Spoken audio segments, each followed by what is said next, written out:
इब्रार साहब, आप अब खामोश रहेंगे, मैं बोलूंगा। मुझे आप ठीक 5-10 मिनट का वक्त दें, और ये मेरी एक भी बात एडिट नहीं होनी चाहिए, ना कटनी चाहिए। ठीक, ये आपसे मैं वादा लूंगा। डन हो गया। 2 ट्राइब्स को मिली। मजे की बात बताता हूँ। हम ट्राइब जो है, आपको पता है, ढोक में जाते हैं। जब बहार आती है तो मौसम बहार में हम अपनी भैंसें या अपने माल मवेशी को लेके पहाड़ों में जाते हैं।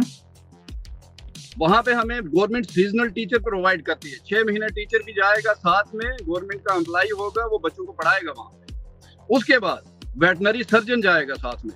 अगर कोई भी भेड़, बकरी या भैंस को कोई भी बीमारी लगती है तो वहां पे दवाई सब कुछ प्रोवाइड की जाएगी, ढोक पूरे पहाड़ पे।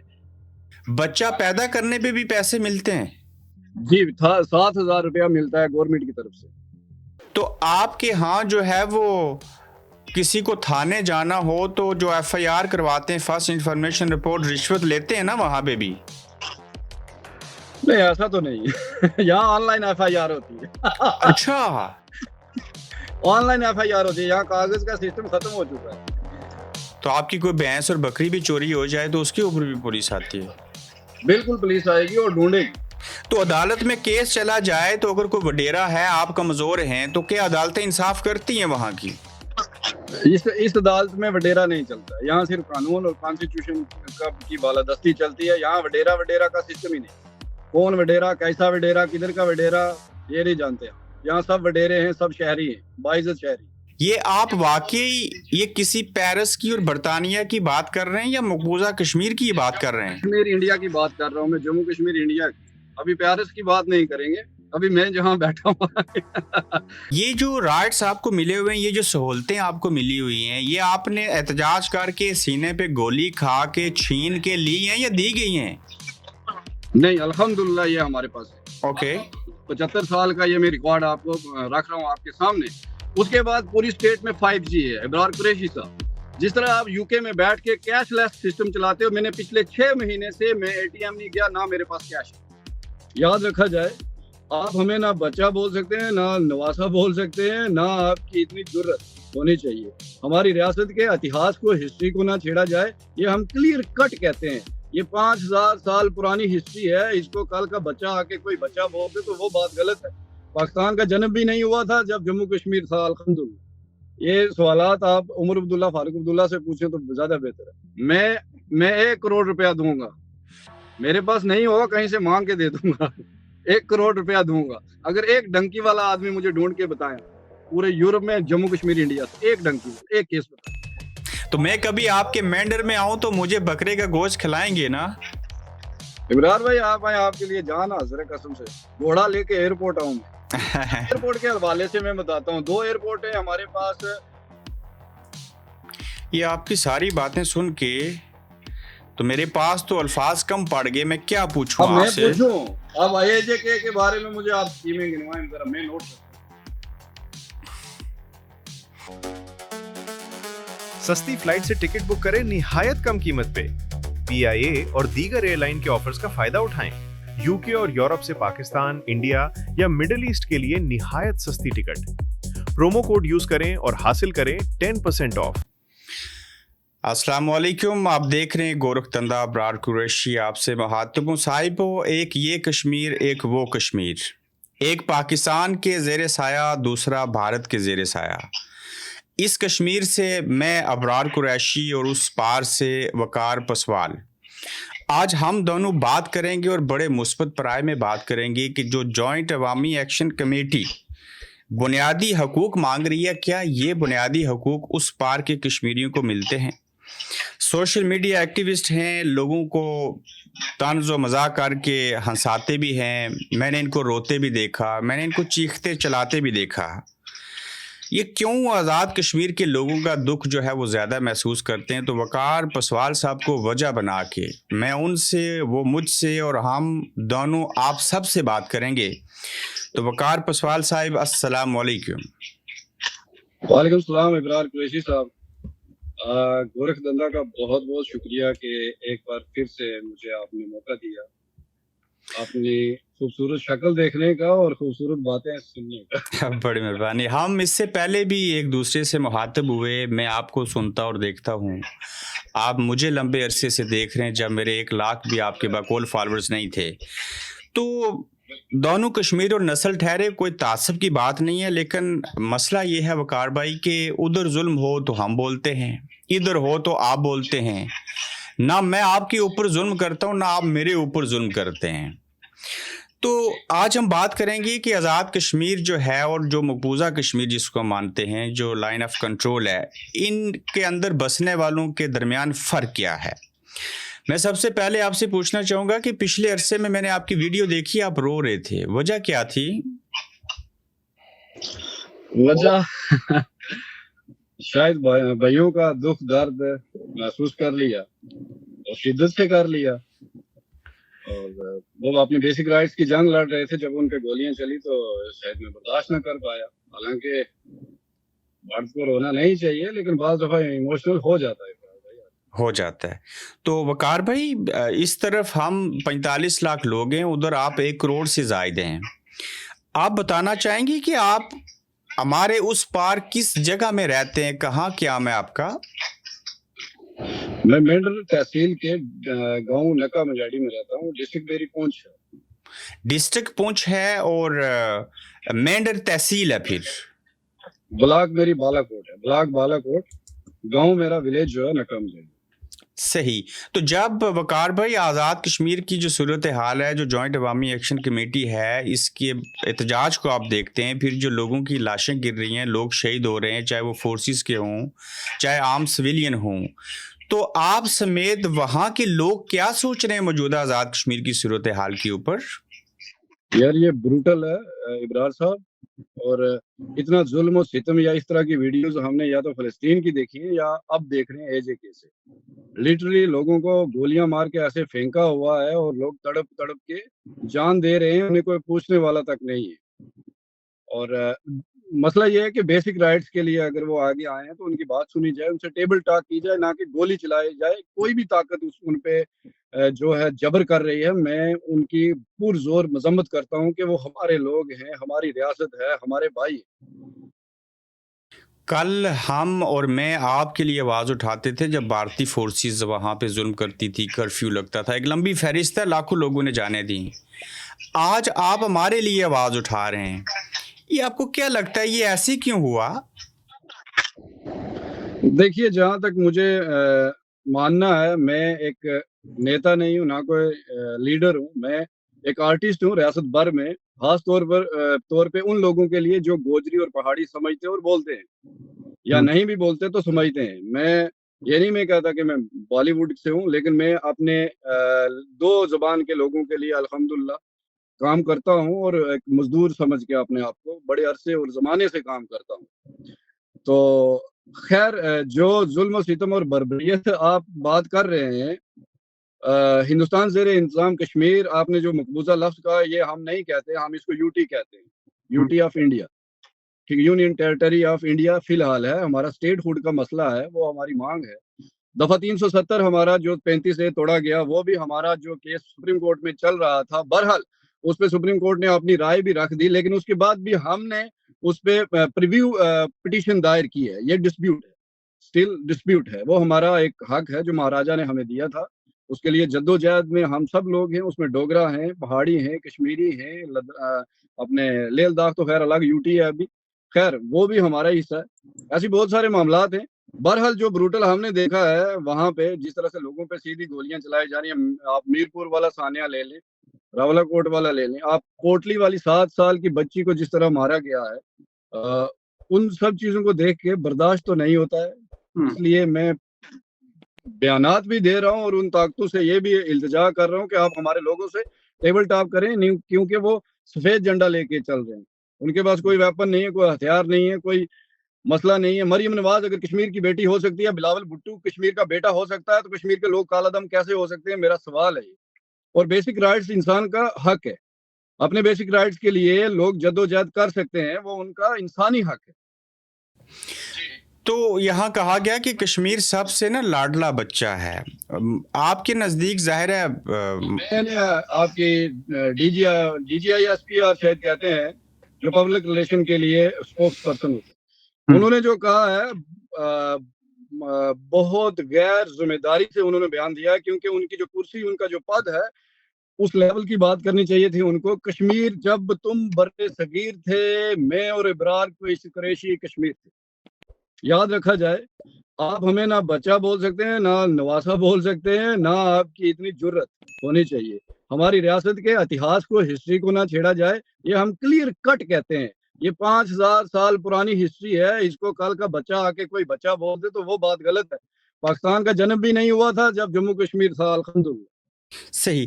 तो वकार भाई, लोगों के अंदर बड़ा जोश था, जज्बा था, ये बड़ी ख्वाहिश थी और है और यकीनन रहेगी कि मैं और आप भी किसी वक्त ना बिला झिझक, बिला खौफ व ख़तर आपस में मिलें और हम एक और नेक हो जाएं, कश्मीर अलग हो जाए, जो भी वो फैसला करें सिक्योरिटी काउंसिल के मुताबिक। तो ये ख्वाहिश आज भी है आपकी और बाकी लोगों की? देखिए, लाखों ख्वाहिशात हैं, हर इंसान की होती हैं। हम कहाँ कहते हैं कि हमारी कोई ख्वाहिश नहीं है। बहरहाल मैं उस चीज़ का ना तो लीडर हूँ, ना नेता हूँ। मैं ह्यूमन राइट्स पे बचपन से काम करता हूँ। कॉलेज में भी इस पे मैं काम करता था। उसके बाद जब शादी करने के बाद थोड़े बिज़ी हो गए, लेकिन फिर भी मैंने इस पे कंसंट्रेट किया। अपने इलाके में आज भी हम बेसिक राइट्स की, मैं उसी पे रहता हूँ ज़्यादातर। ये सवालात आप उमर अब्दुल्ला, फारूक अब्दुल्ला से पूछें तो ज़्यादा बेहतर। ठीक हो गया। अब जॉइंट अवामी एक्शन कमेटी कहती है वकार साहब, जिसके ऊपर आप भी बोलते हैं कि हमें तालीम अच्छी दो, सेहत अच्छी दो, ये जो अशराफिया है इसकी मराहत कम की जाएं, आम पब्लिक को खुलफा राशिदीन के दौर की तर्ज पे नहीं, लेकिन सहूलियात मिलनी चाहिए बेसिक, जो है ना, आटा और बिजली तो सस्ता हो गए। आप आज़ाद कश्मीर की जो जॉइंट अवामी एक्शन कमेटी है उसके मुतालबात से मुतफिक हैं? मैंने उनके 38 अनकात पढ़े हैं, जिसमें 12 नशिस्तों का भी जिक्र है। और उसके बाद जो बेसिक राइट्स हैं, जैसे पानी, बिजली, सड़क, स्कूल, ये सारी चीजें। मैं कुछ, अगर आप बताएं तो मैं कुछ यहाँ की स्कीम्स आपको बताना चाहता हूँ। मैं सबसे पहले एक एक बात आपसे पूछना चाह रहा हूँ, कोई रह गई तो आपने बतानी है। आपके बच्चे हैं? जी, मेरे बच्चे स्कूल जाते हैं? स्कूल जाते हैं। स्कूल जाते हैं। अगर 3 साल का बच्चा हो, स्कूल जाए, तो तालीम कैसी है, क्या सहूलियात हैं? इब्रार साहब, आप अब खामोश रहेंगे, मैं बोलूँगा। मुझे आप ठीक 5-10 मिनट का वक्त देंगे, और ये मेरी एक भी बात एडिट नहीं होनी चाहिए, ना कटनी चाहिए। ठीक, ये आपसे मैं वादा लूंगा। डन हो गया। यहाँ पे एक आंगनवाड़ी की स्कीम है, सेंटर स्पॉन्सर्ड स्कीम है पूरी स्टेट में। जब आपका बच्चा स्कूल जाने के काबिल नहीं होता, 2.5 साल का, 3 साल का, 2 साल का, वहां पे हमारे जो गांव हैं, देहात हैं, या फिर हमारे शहर हैं, वहां पे ये सेंटर खोले जाते हैं। वहां पे फ्री राशन मिलता है, फ्री किताबें मिलती हैं, फ्री खिलौने मिलते हैं, फ्री हेल्पर मिलती है। हमारे बच्चों को लेके भी जाना है, उन्होंने छोड़ना भी है। ये एक सुविधा है। जब बच्चा 6 साल का हो जाता है, 6 साल के बच्चे को फर्स्ट क्लास में एडमिट किया जाता है। गवर्नमेंट स्कूल में अगर आप फर्स्ट क्लास में जाते हो तो आपको वहां पे किताबें फ्री मिलती हैं, स्कॉलरशिप्स मिलते हैं, और मिड डे मील मिलती है। दोपहर का खाना मिलता है आपको अप टू 5th क्लास तक। ठीक है सर, ये हमारे बच्चों का, ये हर स्कूल का ये रूल है। ये एजुकेशन सिस्टम में पूरा समझाता हूँ, थोड़ा सा। दोपहर के खाने में वो जो मील मिलता है उसमें होता क्या है?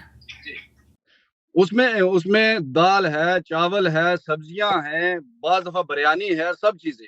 ठीक। जैसे जैसे वहाँ उनका मील का एक पूरा एक चार्ट बना होता है, हफ्ते का, हर दिन में किस दिन क्या खाना देना है वो देते हैं। ठीक। उसके बाद आप जब चले जाते हैं अपने हाई स्कूल तक या हाई सेकेंडरी तक, आपको स्कॉलरशिप गवर्नमेंट की तरफ से दिया जाता है। कम से कम 5,000 4,000 पर एनम दिया जाता है, जिसमें आप अपनी एडमिशन फीस भी क्लियर कर सकते हैं और किताबें भी ले सकते हैं। ठीक। ठीक है जी।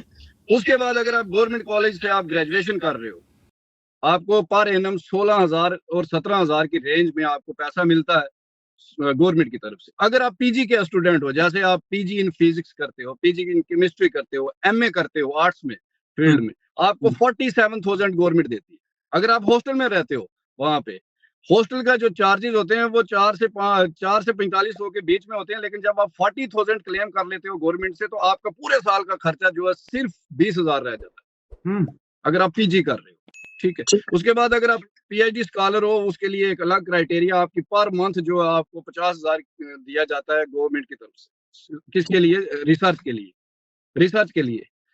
ये हमारा एजुकेशन सिस्टम है गवर्नमेंट सेक्टर का। इसमें बहुत सारी सुविधा और भी हैं, अब ज्यादा नहीं पर इतना बहुत है, और मैं आगे चलते हैं। लेकिन जब बच्चे और बच्चियां कॉलेज जाते हैं, स्कूल जाते हैं, तो उन्हें अपनी मदद आप जाते हैं या सरकारी बसेज हैं? नहीं, वहाँ पे कॉलेज की, गवर्नमेंट कॉलेज में अगर जाते हैं तो गवर्नमेंट कॉलेज की बसेस लगी हुई है, उसका है किराया है लेकिन थोड़ा है। लेकिन आपकी जो मेंढर तहसील है उसमें सेकेंडरी स्कूल है, हाई स्कूल है, कॉलेज है, या क्या है? उसमें सेकेंडरी स्कूल भी है, हाई स्कूल भी है, उसके बाद कॉलेज भी है। डिग्री कॉलेज मेंढर आप गूगल पे सर्च कर सकते हैं। तो लड़कियों के स्कूल अलग हैं और कॉलेजेस, और लड़कों के अलग हैं, या को एजुकेशन है? हाई सेकेंडरी जो 12वीं क्लास तक है वो अलग अलग हैं दोनों स्कूल। हाई सेकेंडरी जिसमें 9, 10, 11, 12 होती है वो अलग अलग हैं दोनों, लेकिन जब आप कॉलेज में जाते हो तो वहाँ को एजुकेशन है। ये जो गवर्नमेंट है वो बच्चों को, जो जरूरतमंद हैं, जो गरीब हैं, उनको वजीफा भी देती है, किताबें भी देती है, फीस भी पे करती है, और बस्ता और वर्दी भी देती है, दोपहर का खाना भी देती है। और यतीम बच्चे के लिए फीस माफ है बिल्कुल। प्राइवेट स्कूल में भी, अगर कोई किसी का प्राइवेट स्कूल है वहाँ यतीम से कोई फीस नहीं लेगा। ये आ गई बेसिक एजुकेशन का मसला। अब आप चलें आगे। औरतों के लिए, बच्चियों के लिए, रियासत की बच्चियों के लिए पूरी रियासत में बस फ्री है, कोई किराया नहीं। अच्छा। उसकी उम्र अगर 4 साल है तब भी, 6 महीने है तब भी, 85 साल है तब भी, औरतों से कोई किराया, जहाँ मर्जी सफर करें कोई किराया नहीं, बिल्कुल कोई किराया नहीं, औरतों से कोई किराया नहीं लेते जी। उसके बाद हम शेड्यूल ट्राइब लोग हैं, पहाड़ी स्पीकिंग लोग और गोजरी स्पीकिंग लोग, इनके लिए हॉस्टल्स हैं। हॉस्टल्स में आपको खाना भी फ्री मिलता है, वहाँ पे हर हफ्ते आपको इवन के टूथब्रश भी दिया जाता है, ट्रैक सूट दिया जाता है वॉकिंग के लिए, सुबह एक्सरसाइज के लिए, और रहने की जगह दी जाती है। एसी वाले जो रूम हैं वो प्रोवाइड किए जाते हैं जम्मू जैसी सिटी में। ड्यूल सिस्टम एसी वाला जो है कश्मीर में है। आप हॉस्टल एसटी के लिए, पहाड़ी बोलने वाले के लिए भी है और गोजरी बोलने के लिए वाले के लिए भी है। ये 2 हॉस्टल है।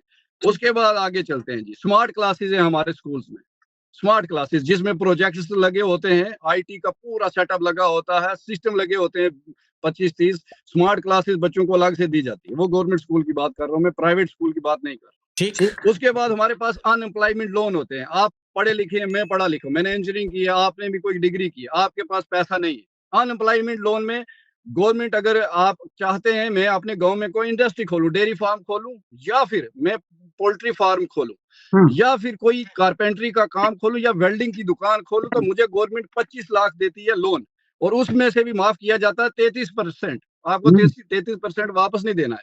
ठीक। और यही एम्प्लॉयमेंट लोन रन करके मेरे जो दोस्त हैं आज करोड़पति हैं। और बगैर सूद की होता है बकार भाई? इनमें इंटरेस्ट होता है लेकिन बहुत कम, ठीक, और बहुत लंबा केस होता है।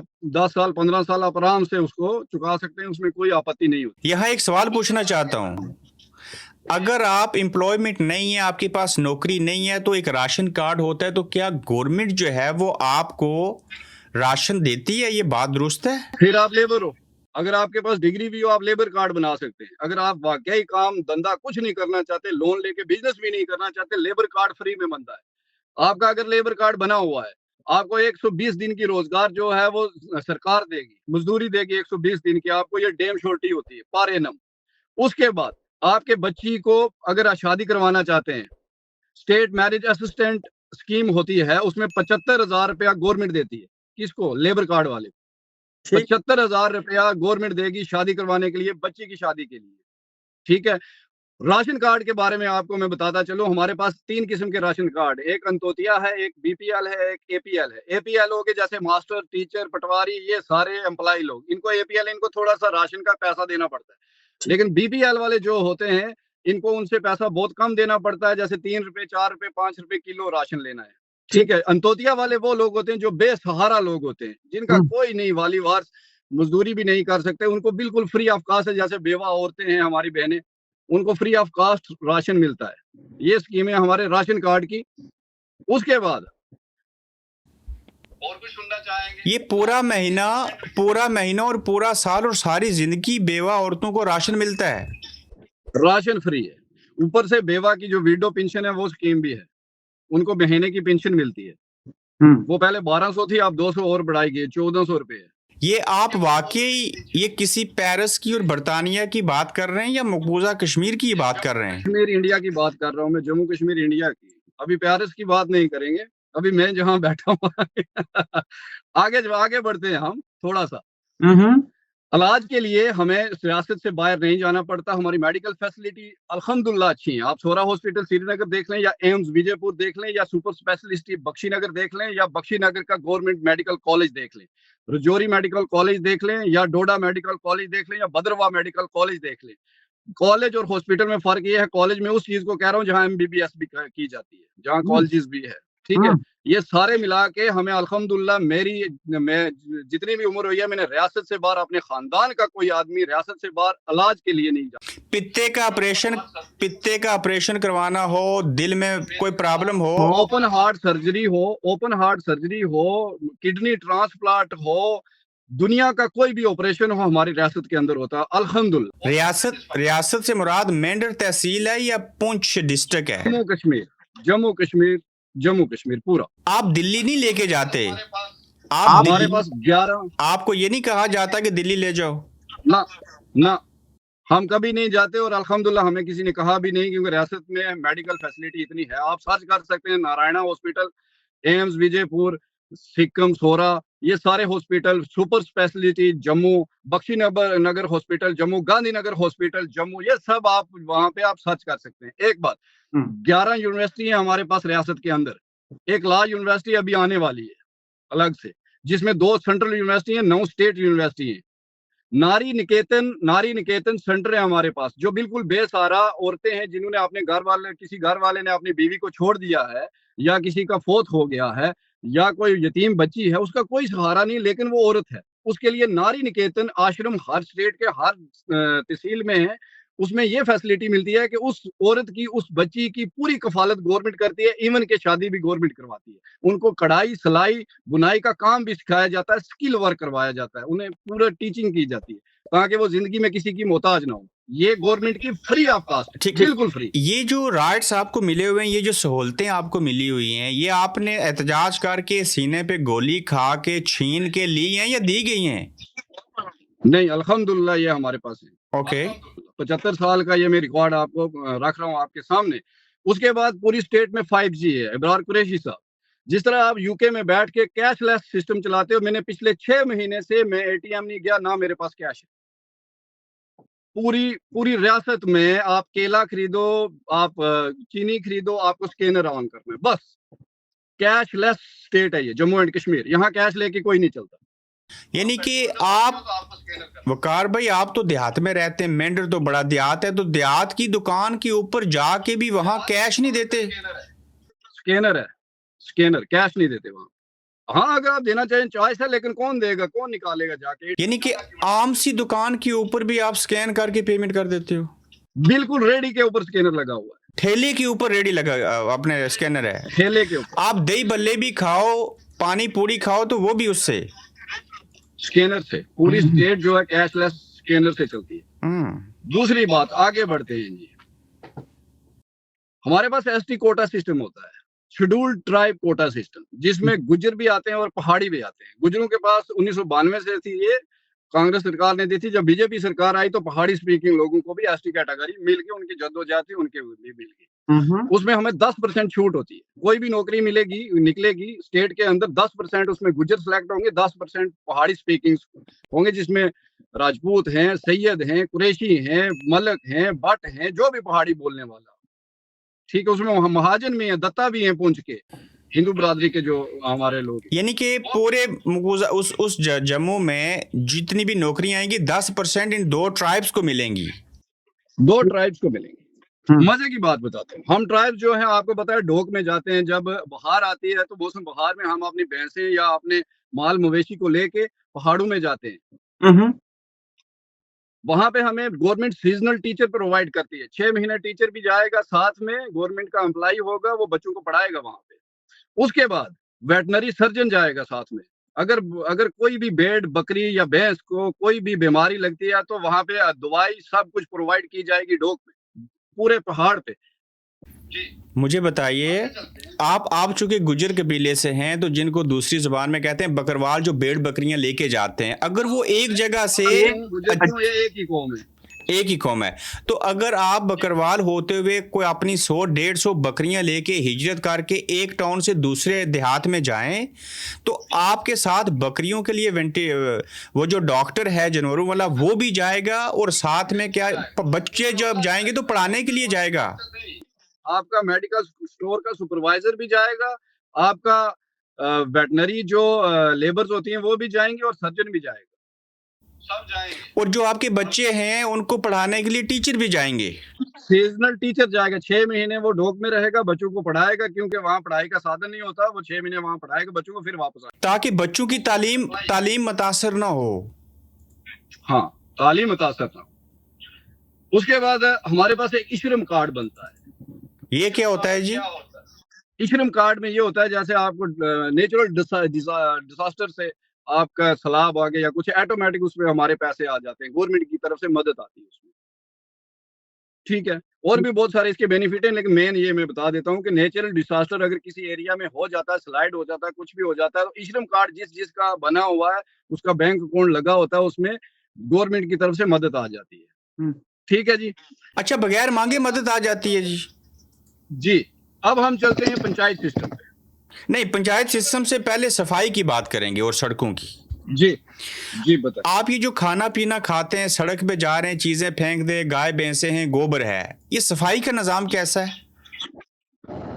जो मेरा गांव है नका मंजाड़ी, उसके हर 1 किलोमीटर पे रोड के किनारे डस्टबिन लगे हुए हैं गवर्नमेंट की तरफ से। लोहे के बड़े भारी डस्टबिन होते हैं, उन्हें कोई उठा भी नहीं सकता, चोरी भी नहीं होते। तो वहां पे आप कचरा फेंक सकते हो, बाकी गोबर तो खेत में फेंकते हैं। ठीक है, तो वो जो डस्टबिन लोहे के लगे हैं, इन्हें हर हफ्ते उठा के म्युनिसिपल कमेटी वाले लेके जाते हैं। म्युनिसिपल कमेटी वाले ले जाते हैं, और जो म्युनिसिपल कॉर्पोरेशन के अंडर जो टाउन्स आते हैं, उनमें हर रोज सुबह गाड़ी आती है, डस्टबिन हर जगह लगे होते हैं, वो लेके चले जाते हैं कचरा। आप इसके कोई पैसे देते हैं उनको? नहीं नहीं, वो गवर्नमेंट की तरफ से फ्री है, वो एक पूरा एक डिपार्टमेंट है वो। तो क्या आपके देहात में हर घर के अंदर पानी है? पानी हर घर के अंदर अल्हम्दुलिल्लाह, किसी के अंदर नहीं भी है तो वो लगवा सकता है, क्योंकि हमारे पास योजना बहुत अच्छी है, जल शक्ति योजना, जिसमें पूरे इंडिया में ये कहा गया है कि 2047 तक किसी घर, कोई भी घर नल के बगैर नहीं रहना चाहिए। ये लॉ है? योजना मेरे गांव में है, मेरे गांव लॉ है, ये लॉ है, तो कानून है। ठीक, तो मेंढर तहसील की आबादी कितनी है जी? मालूम नहीं, लेकिन देखनी पड़ेगी। तकरीबन दर्जनों देहात होंगे ना वहां मेंढर तहसील के अंदर। मेंढर के साथ बहुत सारे, कम से कम 60 गांव लगता होगा। तो ये बताएं कि वो जितने भी देहात हैं, हर गांव के अंदर पक्की सड़क है? पक्की सड़क है, लेकिन इब्रार भाई कुछ अंडर कंस्ट्रक्शन चल रही है रोड, और कुछ लोग अभी भी रोड्स के लिए डिमांड भी कर रहे हैं। मतलब साइमल्टेनियसली चल रहा है काम। ठीक, रोड्स का हमें मसला नहीं है, मसला नहीं। तो जो कि हमारी स्कीमें बहुत अच्छी हैं, सेंट्रल स्पॉन्सर स्कीम है, स्टेट स्पॉन्सर स्कीम है। ठीक, 20-22 करोड़ की मेंढर के अंदर रोड है, उसके बाद 5 लाख तक की भी रोड। ठीक, मेंढर तो हमारा खुरेटा जो है, उससे ऊपर जाके खड़े होके देखें तो आप सामने मुझे पार नजर आते ना, बिटवीन नकियाल और खुरेटा के, ऐसा ही है? हाँ, ऐसा ही। अब ये बताएं कि आपके यहाँ जो किसान है और ये जो यंगस्टर हैं, नौजवानों के लिए कोई खेलों के मैदान, इस तरह की कोई चीजें हैं? हर जगह स्टेडियम है, क्रिकेट स्टेडियम है, इंडोर स्टेडियम है, हर जगह है, बहुत बड़े बड़े स्टेडियम है। आप सर्च करें, सूरकोट में भी जो है स्टेडियम है, मेंढर में है, चलास में, हर जगह स्टेडियम है। अभी मेंढर में 5 करोड़ का एक एमएलए राणा साहब ने, जावेद अहमद राणा साहब ने अनाउंस किया है, इंडोर स्टेडियम 5 करोड़ का इंडोर। आप खुद कितने पढ़े लिखे हैं? मैंने इंजीनियरिंग की है जी, कंप्यूटर इंजीनियरिंग। तो नौकरी क्यों नहीं करते? शायद मेरा ख्याल इस तरफ था ही नहीं बचपन से, अब बेरोजगार रहना था। आजाद रहना था। अच्छा, ये वहां पे क्रिकेट ग्राउंड इंडोर भी है, आउटडोर भी है, और तहसील के अंदर स्टेडियम है बाज़ाब्ता। अल्हम्दुलिल्लाह, पूंछ का स्टेडियम बड़ा जाना माना स्टेडियम, आप सर्च करें ना इंटरनेट। लोगों का मोस्टली जो जरिए माश है वो सरकारी नौकरियां हैं, खेती बाड़ी है, किसान है, क्या है? सरकारी नौकरियां। ओके, लोग प्रेफर करते हैं हम पढ़ लिख के अच्छे ऑफिसर बन जाएं, अच्छे गवर्नमेंट एम्प्लॉय बन जाएं और ज्यादातर लोग इसी की तरफ गामजन है। हालांकि हमारे पास इंडस्ट्रियल एरिया है, इंडस्ट्रियल एरिया में जैसे हमारे यहाँ रबड़ है, कपड़ा है, कॉटन है, ये सब हमारे यहाँ स्टेट में बनता है, बहुत सारी चीजें। क्योंकि वो आप इंडस्ट्रियल एरिया सांबा भी देख लें, कश्मीर में इंडस्ट्रियल एरिया है और पुंछ में भी इंडस्ट्रियल एरिया है। आप अगर कोई यूनिट लगाना चाहते हैं लगा सकते हैं, बहुत सारी तो गवर्नमेंट तावन करेगी कि आप वहां से मेवे चीजें खुश्क की कोई चीज बनाना चाहें, लगाना चाहें तो गवर्नमेंट लोन देगी? सर सब्सिडी मिलती है, गवर्नमेंट बाग लगा के देती है। हार्टिकल्चर डिपार्टमेंट है, सब्सिडी 33% है उसमें। गवर्नमेंट बाग लगा के, अगर मेरा एक खेत है वो 10 कनाल का है, मैं हार्टिकल्चर को कहता हूँ मुझे ये खेत आपको वक्त करना है और आप मुझे बाग लगा के दें, वो पूरी टीम आएगी, वो पानी भी लगाएगी, वो सेब के दरख्त भी ला के लगा के देगी, इवन के उनकी लेबर गोबर भी नीचे डाल के देगी। एक और बात, जो गवर्नमेंट इक़्तिदार में, जो पार्टी सियासतदान गवर्नमेंट में हैं और गवर्नमेंट में जो है उनको आपने वोट नहीं दिए, ये सब के लिए बराबर राइट्स हैं या सिर्फ उसी को मिलेगा जिसने वोट दिया होगा? ऐसा नहीं होता है। स्टेट जो है, स्टेट का जो रियासत का हर बच्चा, उसने किसी ने किसी को वोट दिया नहीं दिया है, वो कानून तो सबके लिए बराबर है, वोट का मसला ही नहीं है। तो किसान को कर्जा मिलता है? बिल्कुल कर्जा मिलता है किसान को। कितना मिलता है जी? KYC लोन वो आप निकाल सकते हैं, एग्रीकल्चर प्रोटेक्शन वॉल्स के लिए 3 लाख तक निकाल सकते हैं। मुझे आपको आपके जंगल में, जंगलात के अंदर जगह चाहिए, आपको पसंद है, आप वहां कुछ करना चाह रहे हैं? जी, हमारे पास पहले फॉरेस्ट राइट एक्ट नहीं था, अभी 4-5 दिन पहले इम्प्लीमेंट रियासत में हो चुका है, अल्हम्दुलिल्लाह। फॉरेस्ट राइट एक्ट में आपको क्या है कि जो ट्राइब्स लोग हैं, जो जंगलों पे मुयस्सर है या उनकी मतलब जो भी जिंदगी है जंगलों से जुड़ी है, आपको 4 हेक्टेयर जमीन जो है गवर्नमेंट प्रोवाइड करती है, अप टू 4 हेक्टेयर है। अब वो डिपेंड करता है कि उसके घर के नफर कितने हैं, उसका माल मवेशी कितने हैं, उस हिसाब से वो अलॉटमेंट होती है। आपको अलॉटमेंट की जाएगी, आप उसमें से अपना घर बना सकते हो, अपना शेल्टर खड़ा कर सकते हो, आप घास काट के बेच सकते हो, आप मखीर निकाल के बेच सकते हो, आप लकड़ी चुन के बेच सकते हो। ये फॉरेस्ट राइट एक्ट बहुत मजबूत होता है यहाँ पे। ये जच्चा बच्चा सेंटर आपको पता है क्या होता है? जी, जच्चा बच्चा सेंटर आपको पता है क्या होता है? जी नहीं।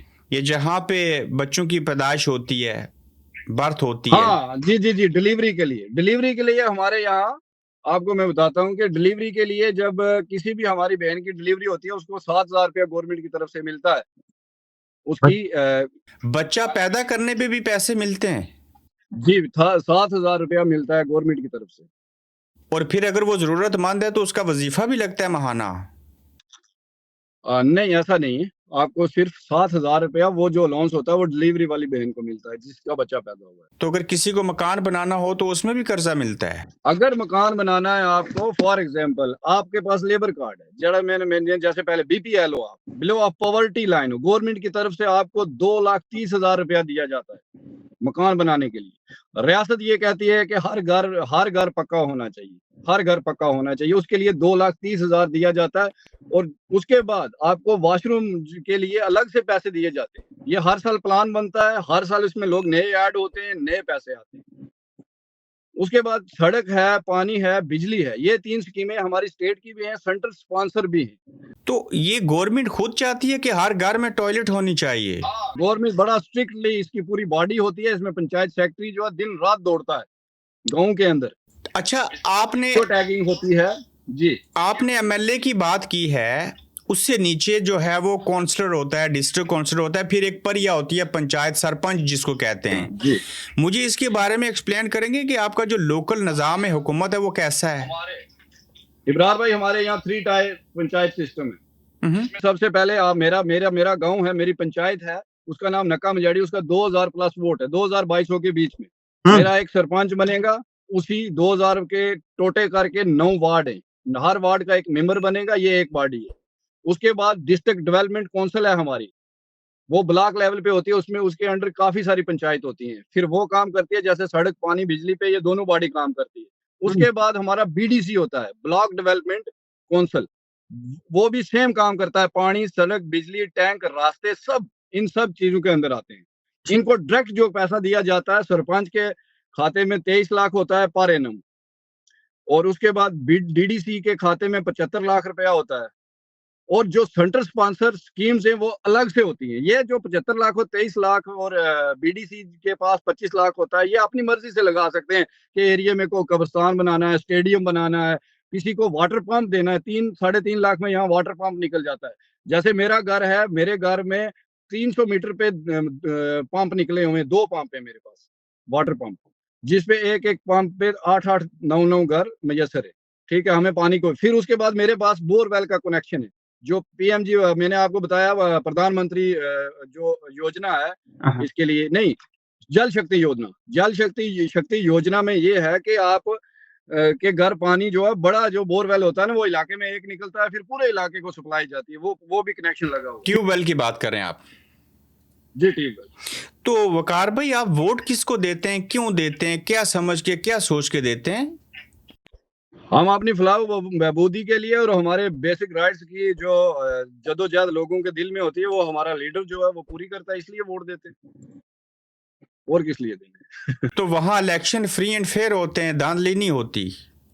अल्हम्दुलिल्लाह, अगर इलेक्शन फ्री वे और फेयर नहीं होते, एक मजबूत सरकार थी बीजेपी की, पूरा जोर लगा लिया, लेकिन सरकार जम्मू कश्मीर में ना बना पाई। इससे अंदाजा पूरी दुनिया को लग जाना चाहिए कि यहाँ पे कानून जिंदा है। जो आर्टिकल 270 या जो भी है 370 जो लगाया भारत ने कि यहाँ पे कोई भी आगे आबाद हो सकता है, चीजें होती हैं, आपके बकौल उसको चैलेंज किया हुआ है और वो सुप्रीम कोर्ट में जेर समात है केस। वो डिस्प्यूट है, अभी तक डिस्प्यूट है, वो सुप्रीम कोर्ट में हमारा केस है, हमने प्रीव्यू पिटीशन दायर की हुई है, और ये हमारा एक रियासत का हक है, इंशाअल्लाह हम जीत भी जाएंगे, उसमें हमें कोई आपत्ति नहीं है। तो आपके यहाँ जो है वो किसी को थाने जाना हो तो जो एफआईआर करवाते हैं, फर्स्ट इंफॉर्मेशन रिपोर्ट, रिश्वत लेते हैं ना वहां पे भी? नहीं, ऐसा तो नहीं है। यहाँ ऑनलाइन एफआईआर होती है। अच्छा, ऑनलाइन एफआईआर होती है, यहाँ कागज का सिस्टम खत्म हो चुका है। तो अगर ऑनलाइन एफआईआर होती है तो उनको क्या पता है कि आपने रिपोर्ट सही करवाई है या गलत करवाई है? उसके लिए आईओ होता है, इन्वेस्टिगेशन ऑफिसर होता है, वो पूरी आफ्टर द एफआईआर वो इन्वेस्टिगेशन ऑफिसर जो है उसको पूरा रीड करता है, केस किस किस्म का है, उसके बाद चालान होता है थाने से, वो अदालत में चला जाता है। आपको ये नहीं कहते कि हम आएंगे, हम जाएंगे, हम सफर करेंगे, पेट्रोल के पैसे तो दे दो? रियासत भर के पुलिस वाले अल्हम्दुलिल्लाह मेरे दोस्त भी हैं, अल्लाह उन्हें जिंदगी दे। नहीं, मैं आपकी बात नहीं कर रहा, मैं ओवरऑल बात कर रहा हूँ कि कोई भी बंदा ऑनलाइन रिपोर्ट दर्ज करवाता है और उसके ऊपर एक्शन होता है। हाँ, एक्शन होता है, अगर आप घर से भी ऑनलाइन जो है एप्लीकेशन भेजते हो तो उस पर एक्शन होगा, पुलिस आपके घर आएगी। इवन के रात के 12 बजे भी अगर आपका कोई डिस्प्यूट चल रहा है तो पुलिस आपके घर आएगी, अगर आप कॉल कर देते हो, एसएचओ को कर देते हो या किसी भी जिम्मेवार आदमी को थाने में। तो आपकी कोई भैंस और बकरी भी चोरी हो जाए तो उसके ऊपर भी पुलिस आती है? बिल्कुल, पुलिस आएगी और ढूंढेगी। तो अदालत में केस चला जाए तो अगर कोई वडेरा है, आप कमजोर हैं, तो क्या अदालतें इंसाफ करती हैं वहां की? इस अदालत में वडेरा नहीं चलता है, यहाँ सिर्फ कानून और कॉन्स्टिट्यूशन की बालादस्ती चलती है। यहाँ वडेरा का सिस्टम ही नहीं, कौन वडेरा, कैसा वडेरा, किधर का वडेरा, ये नहीं जानते हम। यहाँ सब वडेरे हैं, सब शहरी हैं, बाइज्जत शहरी। कोई और सवाल है बरार भाई? सवाल है, मुझे ये बताएं, मैं आपकी वीडियो देखता हूं तो उसमें आपने डिस्क्लेमर लगाया होता है और एक दफा आपने एक नौजवान को ना छलियां खिला दी थी और कहा था ये जहरीली हैं। फर्ज करें वो पुलिस को कंप्लेंट करें कि वकार पसवाल ने मेरे साथ ज्यादती की, मुझे अजियत दी, तो कानून क्या कहता है? कानून सजा है उसमें, ऐसा नहीं है। मैंने उनका पूरा बयान लिया, उसके बाद वीडियो चढ़ाई उनकी रजामंदी से। तो आपने ये जितनी बातें बयान की हैं, कानून में कोई कंप्रोमाइज नहीं है बरार भाई, कानून यहाँ का अल्हम्दुलिल्लाह जिंदा है। तो अब वहां पे लोग जो हैं वो पुरअमन तरीके से रह रहे हैं और अच्छे से जिंदगी बसर कर रहे हैं। सर, हम तो अच्छे से कर रहे हैं। अब जिसको ज्यादा अब परेशानी है तो उसको अपनी जाती है।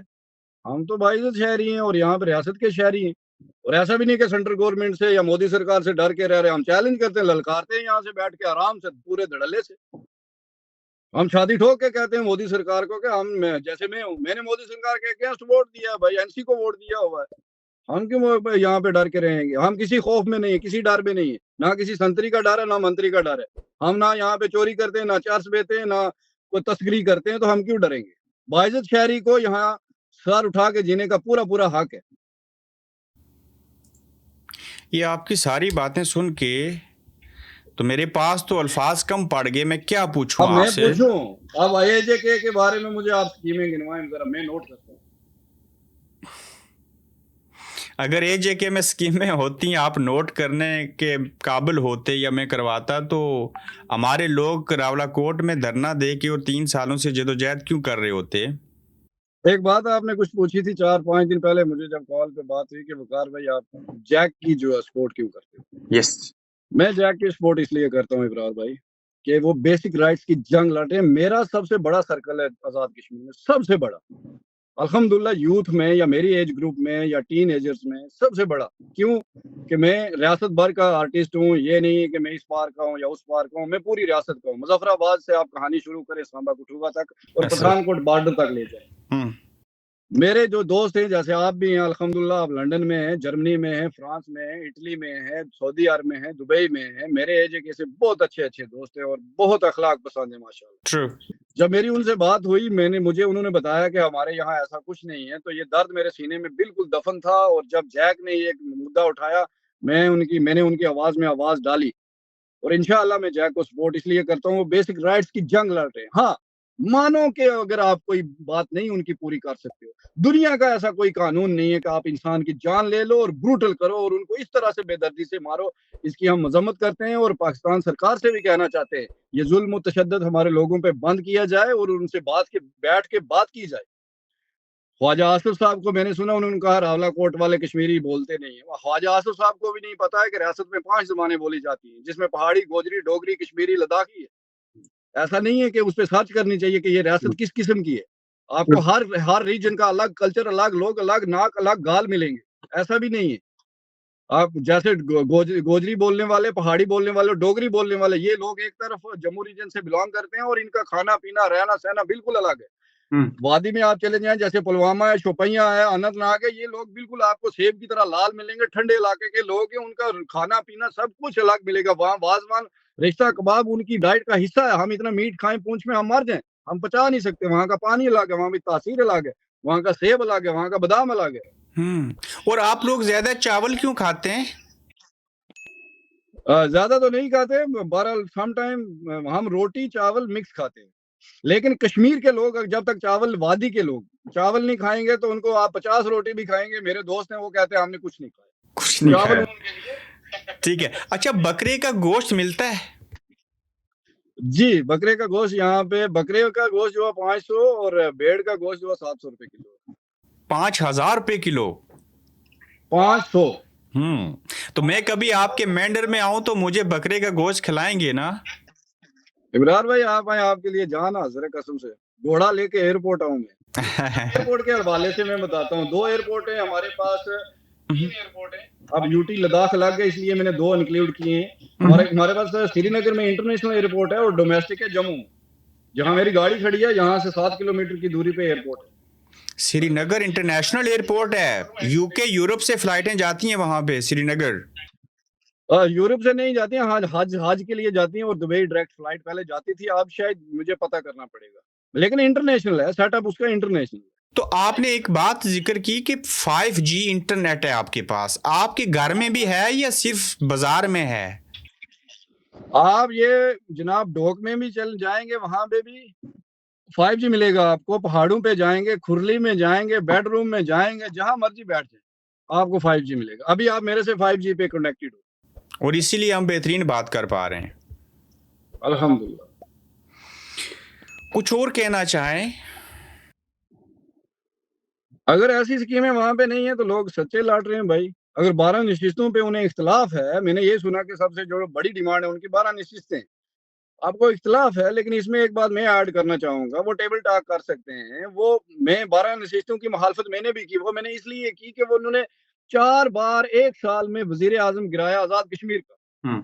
उसमें तनवीर इलियास था, फॉरवर्ड ब्लॉक का इनवारुल हक था, उसमें फैसल राठौर था और इन तीनों से पहले एक वजीर आजम थे, उनका मुझे नाम याद, क्यूम नियाजी साहब। क्यूम नियाजी साहब को भी गिराया गया। अगर ऐसी सियासत और जहारियत इन 12 को लेके की जाती है तो फिर इन 12 की मुखालफत वकार को सवाल करेगा। एक बात।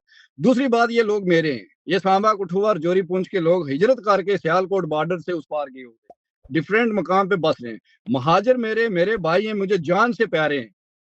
शायद वो फैसल राठौर से भी ज्यादा वकार पोसवाल को प्यारे होंगे, क्यों, मेरा इलाके से। ठीक है, मैं आपको ये बात कहना चाहता हूँ वाज़ा तौर पे कि उनको फाइनेंस मिनिस्ट्री जो है वो कैसे जा सकती है, माइनॉरिटी कैसे रूल कर सकती है मेजोरिटी पे, ये मेरा सवाल है। फाइनेंस मिनिस्ट्री जिस रियासत की या मुल्क की बाहर चली जाए, उसके पीछे पीछे रह के जाता है बाबा जी का ठुल्लू, क्या रहता है फिर उसके पास। फॉरेस्ट मिनिस्ट्री आपने बाहर दे दी, जंगलात रियासत का। मैं ये बाहर में इसलिए कह रहा हूँ कि आप माजरीन को एमएलए बनाओ, मेरा कोई आपत्ति नहीं है, कोई मसला नहीं, आप 12 की जगह 24 ले आओ, लेकिन मिनिस्ट्री तो रियासत में रखो। एक बात। दूसरी बात, आप नशिस्तें कम करेंगे, अगर उसमें फायदा यह है कि अगर माजरीन की एक मखसूस तादाद है, उसको एक मिनिस्टर भी हैंडल कर सकता है। इसका मतलब 12 लेफ्टिनेंट गवर्नर एजेके पे मुसल्लत, 12 लेफ्टिनेंट गवर्नर। हमारे यहाँ एक है, उसके पास भी इतने थराइज नहीं है जितने आपके जावेद भट्ट के पास है। अभी वो हार गए हैं। वकार भाई एक और सवाल पूछ लूं आखिर पे, बड़ा वक्त हो गया। वजीर जंगलात रहे हैं जी, नहीं वो वजीर ट्रांसपोर्ट रहे हैं, ट्रांसपोर्ट रहे हैं, लेकिन जंगलात भी आपका शायद कोई बाहर से ही था। जी वो थे लाहौर से थे, मैं नाम भूल गया हूँ, वो आपके कबीले से ही हैं। आखिरी बात पूछना चाह रहा हूँ, एक बंदा है वो अडयाला जेल में, इमरान खान के बारे में उधर आपके यहाँ बसने वाले लोग क्या कहते हैं? देखो जी, इमरान खान की जो क्रिकेट है उसके वर्ल्ड वाइड फैन है, जो उसकी पॉलिटिक्स है उससे शायद कुछ लोगों का इख्तलाफ भी है, यहाँ पे भी है वहां पे भी है। बाकी ये है कि जो उसको इख्तलाफ मुझे भी हो सकता है उसकी सियासत से, लेकिन जो जिस तरह उसको पकड़ के जेल में डाला गया उसकी मैं मजम्मत करता हूँ कि एक्स वजीर आजम का एक प्रोटोकॉल होता है। आप जिस तरह इमरान खान को पकड़ा गया, आप मेरी रियासत में इस तरह सरपंच को हाथ नहीं डाल सकते, कानून ये कहता है। हाँ, नहीं डाल सकते। आपने देखा कभी किसी वीडियो में कि हमारे किसी बंदे बाइज्जत शहरी इलेक्टेड मेंबर को पकड़ा हो इस तरह? कभी नहीं। आप फारूक अब्दुल्ला भी अगर अरेस्ट हुआ है, होश अरेस्ट हुआ है बाकायदा इज्जत से। तो ठीक, तो ये जो जंतर मंतर था, ये जो काकरोच पार्टी थी, ये जो लाखों नौजवान निकले थे, रिजाइन कर दिया एजुकेशन मिनिस्टर ने, इसके हवाले से क्या कहेंगे? हक है हमारा, हमारे बच्चों का हक था, उनके साथ गलत हुआ था। नीट का पेपर होता है जो नेशनल एलिजिबिलिटी एंट्रेंस टेस्ट होता है, उसमें पेपर लीक हुआ था, उसके लिए एहतजाज किया बच्चों ने, और इतनी मजबूत सरकार थी मोदी सरकार, उनको बैक फुट पे आना पड़ा, बच्चों की बात माननी पड़ी। बच्चे देश के हैं, हमारे बच्चे, मेरे भतीजे वहां थे आंदोलन में, भांजे थे वहां पे, जेएनयू में पढ़ते हैं, दिल्ली जामा मिलिया में। आपने उनके हक में आवाज उठाई? हाँ बिल्कुल, क्यों नहीं, मेरे बच्चे खुद वहां पे, मैं कह रहा हूँ भतीजे थे आंदोलन में, वो उठा रहे थे। हम तो आपके साथ बिजी थे, वो वहां बिजी थे। हमारा पूरा परिवार ही जरा सोशल कामों में बिजी था पिछले महीने। आखिरी बात, आप जब आज़ाद कश्मीर के लोगों के लिए आवाज़ उठाते हैं तो आपका फेसबुक पेज जहाँ पे बंद हुआ, बहाल हो गया अल्हम्दुलिल्लाह, वहीं पे आपके ऊपर एक तोहमत लगती है कि आप रॉ के एजेंट हैं, आपको भी कहा गया। क्या सोचते हैं? सर मैं कह सकता है कोई, उसमें आपत्ति नहीं, अपनी राय रख सकता है कोई, लेकिन ये बेसिक राइट्स मैंने गिन के बताए हैं। अगर इसका मुझे पता था, मेरे जहन में ये बातें थी, मैं एक्शन कमेटी की जितने भी मेंबरान, शौकत नवाज मीर की जितनी भी टीम है, सरदार उमर नजीर साहब की क़यादत में अभी चल रही है, मैं उनकी सपोर्ट इसलिए करता हूँ कि वो बेसिक राइट्स के लिए। बेसिक राइट्स किसके हैं? वो फतेह मोहम्मद करेलवी जो है मेरे घर का एमएलए रह चुका है, किसके हैं वो? मेरे भी हैं। अगर मेरे लोग उस साइड हैं, प्रजा सभा राजा की जो लसानवी साहब के साथ 2 दफा फतेह मोहम्मद करेलवी साहब का इलेक्शन हुआ, 2 दफा लसानवी साहब उसमें शिकस्त खा के 2 दफा वो एमएलए रहे। नक्का मंजाड़ी फतेह मोहम्मद, मेरा गांव फतेह मोहम्मद करेलवी की कॉन्स्टिट्यूंसी का हिस्सा रहा है। फतेह मोहम्मद करेलवी साहब सफेद रंग की घोड़ी पे यहाँ कैंपेन करने आते थे, आपने बुजुर्गों से पूछा है मैंने, ठीक है। मेरा हिस्सा है, मेरी जगह है, मेरी जमीन है, मेरे लोग हैं, मैं नहीं बोलूंगा तो कौन बोलेगा? खिताए पीर पंजाल का एजेके से बहुत बड़ा रिश्ता ये भी है कि 85% खिताए पीर पंजाल है, वो रजौरी पुंछ से जुड़ा हुआ एरिया है, हमारे ही लोग हैं। ट्रू। वकार भाई बहुत वक्त दिया आपने, बहुत अच्छा लगा। मैं चाह रहा था कि एक कंपैरिजन करके ना लोगों को बताया जा सके कि वहाँ और यहाँ में फ़र्क क्या है। को एक स्कीम बता के जाएं, अगली बार प्रोग्राम करेंगे, मैं आपको स्कीमें भी बताऊंगा। एजेके की कोई स्कीम बताएं, बच्चियों के लिए, बूढ़ों के लिए, किसी के लिए, यतीमों के लिए, किसी के लिए तो बताएं आप। जो कुछ आपको हासिल है वो हमारे यहाँ 10% भी नहीं है जी। जो कुछ आपको मिल रहा है हमारे यहाँ 10% भी नहीं है। उनको गोलियां क्यों मारी जा रही है? उन्हें हक दिया जाए ना। ये भी एक गोरख धंधा है। आप भी आवाज उठा रहे हैं, हम भी आवाज उठा रहे हैं। अच्छा, तो इब्रार साहब आपको बताता चलूं, नेचुरल डिजास्टर में जिस तरह हमारे यहाँ बाढ़ आ जाती है, स्लाइड हो जाता है, इसके भी हमें गवर्नमेंट जो है पूरी पूरी हेल्प करती है, पैसे देती है। ऐसा नहीं है कि हमें बेयार और मददगार छोड़ा हुआ है। बहुत सारी ऐसी बातें मैंने आपको वो स्कीमें गिनवाई हैं जो मुझे अभी याद थी। 500 प्लस स्कीम स्टेट के अंदर है। आप सिर्फ स्कीम पे अगर जिएंगे आप जिंदगी निकाल सकते हैं सियासत के अंदर, सिर्फ स्कीम ले लेके। आपके पास नौकरी है या नहीं है, आपको ये फिक्र नहीं है कि रोटी कहाँ से मिलेगी। आप सही यूटिलाइज करें एजुकेशन स्कीम का, उसके बाद अपनी जवानी की स्कीम लें, उसके बाद अपनी शादी की स्कीम लें, उसके बाद अपनी बुढ़ापे की स्कीम लें और मर जाए। बच्चे पैदा करने की भी स्कीम लें। अल्हम्दुलिल्लाह, अगर आपके पास लेबर कार्ड है, आपकी बच्चियों की शादी जो है वो गवर्नमेंट करवाएगी। 75,000 रुपया देगी शादी के लिए। आप लोगों की सेहत इसलिए अच्छी है, सुविधा मिलेंगी जो हमें मिलेगी। आप लोगों की सेहत इसलिए अच्छी है कि आप लोगों को तो परेशानी कोई नहीं है। आप पूरे यूरोप में और यूके में आप मेरा 17 लाख से ऊपर कश्मीरी रहता है। मैं 1 करोड़ रुपया दूंगा, मेरे पास नहीं होगा कहीं से मांग के दे दूंगा। 1 करोड़ रुपया दूंगा अगर एक डंकी वाला आदमी मुझे ढूंढ के बताए पूरे यूरोप में, जम्मू कश्मीर इंडिया से, एक डंकी वाला, एक केस बताए। अगर मकबूजा कश्मीर से कोई एक बंदा यूके और यूरोप में डंकी लगा के आया तो आप 1 करोड़ रुपया देंगे मुझे? बिल्कुल कैश देंगे। एक बंदा ढूंढ के बताओ, मैं आप खुदा की कसम आपकी नस्लों को सलाम करूं। मैं 1 करोड़ की खातिर बंदा ढूंढ के ले आऊंगा जी, नहीं मिलेगा। हमारे यहाँ से रिवाज ही नहीं, क्योंकि यहाँ जिंदगी आसान है। लोग मौत को क्यों गले लगाते, उसकी वजह क्या? और मौत को तभी कोई गले लगाता है जब वो मुश्किल में हो। और मैं कल एक वीडियो देख रहा था वकार भाई, लाहौर के एक नौजवान ने जिसकी उम्र 26 साल थी, इसलिए चोरी की कि मुझे पुलिस पकड़े, मैंने चोरी की, वो साबित हो जाए, मैं जेल जाऊं और वहां मुझे रोटी मिल जाए। देखिए इब्रार भाई, इस्लामाबाद लाहौर पे मैं बात भी नहीं करना चाहता, क्योंकि वो 1 लाख देश है, 1 लाख मुल्क है। मेरी जो रेंज है वो मुजफ्फराबाद तक है। मुझे अपने लोगों से, मैं उनकी इज्जत जरूर करता हूँ, पाकिस्तानी अवाम की, उनके सिस्टम से मैं इख्तलाफ रखता हूँ, बहुत सारी ऐसी बातें, लेकिन अवाम किसी भी मुल्क की हो, पाकिस्तान की हो, चाइना की हो या हम हो, हम एक जैसे हैं, एक जैसे लोग हैं, एक जैसी बातें हैं, किसी को कुछ लेना देना नहीं होता है। आम से इंसान होते हैं, इंसान की मैं भी कदर करता हूँ, और मैं मुजफ्फराबाद की बॉर्डर क्रॉस करके कोई टिप्पणी नहीं करना चाहता। बिल्कुल ऐसे ही, चूंकि इंसानियत पहले है, ये बुनियादी नुक्ता है, दीन भी इसी का दर्स देता है, बाकी मजहब और चीज़ें बाद में आती हैं। वकार भाई, आपसे बात करके बहुत अच्छा लगा, बहुत शुक्रिया आपके वक्त का। बहुत शुक्रिया इब्रार भाई, इंशाल्लाह मुलाकात होती रहेगी इंशाल्लाह। कभी जिंदगी में आपको मौका मिले तो अपनी स्कीम जो गवर्नमेंट की और स्टेट की स्कीम है आपके पास, वो मुझे जरूर बताएं। जरूर, इंशाल्लाह अगले एपिसोड में आपसे शेयर करेंगे। जी sir, thank you so much. Allah ने के बाद। Thank you. अल्लाह हाफिज़। बहुत शुक्रिया।